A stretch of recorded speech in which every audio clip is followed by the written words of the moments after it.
The elder people remained silent for some time after Dorothy had spoke. Finally, Aunt Elm said with another sigh of regret, "Oh, if that's the case, Dorothy, perhaps you'd better go live in the Emerald City. It will break our hearts to lose you from our lives, but you will be so much better off with your fairy friends that it seems wisest and best for you to go." "I'm not so sure about that," replied Uncle Henry, shaking his gray head doubtfully.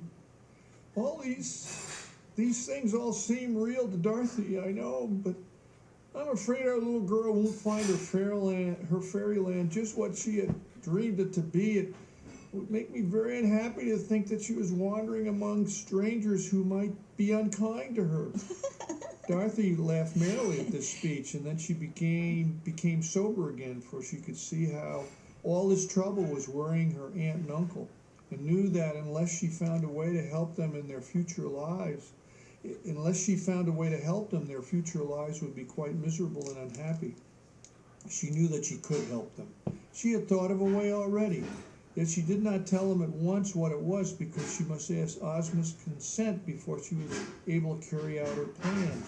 So she said, "If you will promise not to worry a bit about me, I'll go to the land of Oz this very afternoon, and I'll make a promise, too, that you shall both see me again before the day comes when you must leave this farm." "The day isn't far away now. I did not tell you of our trouble until I was obliged to, dear Dorothy, so the evil time is near at hand. But if you're quite sure your fairy friends will give you a home, it would be best for you to go to them, as your aunt says." That was why Dorothy went to her little room in the attic that afternoon, taking with her a small dog named Toto.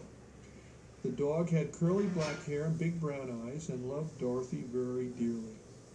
The child had kissed her aunt and uncle affectionately before she went upstairs, and now she looked around her little room rather wistfully, gazing at the simple trinkets and worn calico and gingham dresses as if they were old friends. She was tempted at first to make a bundle of them, yet she knew very well that they would be of no use to her in her future life.